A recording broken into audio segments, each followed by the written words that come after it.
Bonjour Louis, Bonjour Pierre-Antoine. bienvenue pour ce huitième podcast de chez Comparateur Agricole. Pour te représenter, Louis, tu t'occupes de la région Beauce chez Comparateur Agricole, donc des départements Eure-et-Loir, Loiret, Loir-et-Cher, et également du 37. Tu t'occupes également chez nous des phytos et des semences, et comme on va faire un focus sur les semences de couvert, est-ce que tu peux nous rappeler un petit peu l'activité semences chez Comparateur Agricole? Ouais, il n'y a pas de souci. Donc l'activité semence chez Comparateur Agricole a été développée et mise en place il y a maintenant 2 ans à peu près, si je dis pas de bêtises. Donc voilà, aujourd'hui on arrive avec une gamme qui est assez complète, hein. Donc si on prend le cycle, ça va des semences de colza jusqu'aux céréales à paille, semences de maïs et de tournesol également. Et ainsi que voilà, maintenant c'est la deuxième année qu'on a mis en place les couverts végétaux. Ok, très bien. Comparateur agricole est plutôt connu pour la collecte de céréales. On achète un peu plus de 300 000 tonnes de céréales aux agriculteurs stockeurs. Pourquoi du coup avoir développé les semences? Alors on a développé l'activité semence en fait suite à la demande au niveau de nos agriculteurs qui étaient clients, enfin clients et non clients, hein, donc voilà. Pour les agriculteurs qui stockent pas, ça nous a permis de développer la partie et de travailler sur la partie appro chez eux. Et puis bah, pour les agriculteurs qui étaient déjà clients en engrais et céréales, voilà, c'était une demande de leur côté. D'accord. Rapidement, quelle est la gamme justement des semences de couvert? Alors la gamme elle est divisée en deux parties, je dirais. Il y a une partie donc qui est vraiment liée aux couverts végétaux, donc dans les intercultures, qu'elles soient courtes ou longues, hein, par rapport aux demandes de SIE, de SIPAN, et une autre partie qui est plus celle de fourragère, donc principalement je dirais destinée à l'implantation de cultures dérobées ou de prairies.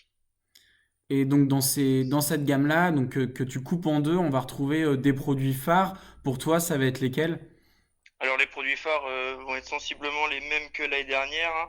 On se trouve beaucoup de demandes pour de l'avoine rude, surtout je dirais la Facelli qui est un produit assez rare. Et après ça va être toutes les moutardes, les différentes moutardes, les trèfles ainsi que les besses. Et alors, parmi cette gamme-là, c'est vrai que on a vu, on a développé une large gamme de mélanges qui permet vraiment d'avoir des produits prêts à l'emploi. Eh bien, Mhm. est-ce que tu peux un petit peu les décrire et lesquels on devrait privilégier en fonction des différentes problématiques? Alors après, nous, cette année, voilà, je dirais que sur le site qui sont présents en ligne, on a 8 mélanges. Ces 8 mélanges sont totalement, je dirais, sont différents chacun l'un de l'autre. Et voilà, chaque système d'exploitation aujourd'hui est différent. Et voilà, suivant si on recherche plus à produire un couvert avec de la biomasse, ou plutôt dans un objectif d'apporter de l'azote, ou d'autres encore, ça va être plutôt de restructurer le sol. On va avoir différents couverts aujourd'hui qui vont répondre à ces besoins. Donc, à cette question, je dirais qu'il n'y a pas forcément de mélange miracle. D'accord, donc là, on va Ça va, inviter ça va les... vraiment dépendre des besoins de l'exploitant. D'accord, donc là, on va plutôt inviter les agriculteurs à venir sur le site et avoir vraiment les fiches de chaque produit pour pouvoir voir un peu lequel peut mieux répondre à ces objectifs. Oui, exactement. Ok, en termes de disponibilité, l'année dernière, on avait quand même eu des tensions sur certains produits. Est-ce que cette année, c'est encore le cas? Est-ce qu'on doit faire attention aux disponibilités? Est-ce qu'on doit anticiper les commandes pour vraiment être livré j'ai envie de dire, de tout ce qu'on a commandé? Alors oui, on va avoir le même problème que l'an dernier, surtout que bah voilà, l'année dernière on a eu une récolte assez sec, donc des rendements qui ont été forcément affaiblis. Donc étant donné qu'on travaille beaucoup sur des produits d'import des pays de l'Est, hein, la Facelli et tout ce qui est radis, moutarde, antinématode vont être des produits où les tensions vont être présentes. Après, voilà, il est toujours important si on veut avoir les bonnes espèces et les bonnes variétés, de commander toujours en avance ces produits-là pour être sûr d'être livré en temps en heure suivant les dates de semis. D'accord. Et justement, en parlant de livraison, quelle va être la période de livraison des semences de couvert? Alors, normalement, on est dans une épidémie de Covid-19. Normalement, les livraisons sont prévues pour mai-juin jusqu'ici, pour les premières commandes qui sont passées et qui vont être passées. Voilà, après, c'est sûr que si on avance dans le temps, les livraisons sûrement se décaleront sur le mois de juillet. Voilà. Après, pour l'instant, il n'y a pas forcément de tension actuelle au niveau des disponibilités, mais ça viendrait sûrement à l'avenir. Justement, on parle de livraison. Est-ce que tu peux nous rappeler les modes de livraison, comment ça se passe, les camions utilisés, c'est sur palette, comment on décharge, etc. Juste d'un point de vue pratique pour les agriculteurs qui n'ont peut-être jamais passé commande chez nous, vraiment leur expliquer comment c'est entre la commande et la livraison chez eux.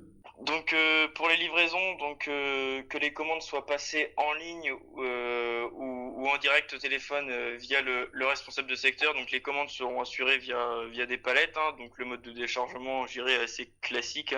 Hein, via la main si les volumes ne sont pas forcément importants, ou sinon avec un lève-palette. Et donc au moment de la livraison, en fait, les agriculteurs reçoivent un SMS pour une prise de rendez-vous au niveau de la livraison afin qu'ils soient livrés lorsqu'ils sont disponibles, je dirais. Ok.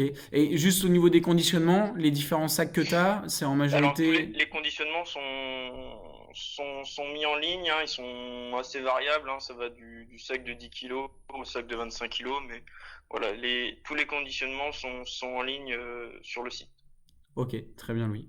Est-ce que j'ai oublié quelque chose? Est-ce qu'il y a d'autres informations qu'on devrait partager aux agriculteurs pour que ce soit bien clair au niveau des semences? Je dirais que non, voilà, après n'hésitez pas à vous couvrir et vous préparer maintenant, même si beaucoup sont dans les semis de maïs ou de tournesol. Donc voilà, n'hésitez pas à vous couvrir assez tôt afin d'avoir vos semences pour juste avant la moisson. Eh ben, écoute, merci Louis. Bon courage pour le boulot parce on est en télétravail, donc c'est Ouais, vrai que merci. c'est moins facile de s'organiser à distance, mais ça permet le podcast de pouvoir partager des informations.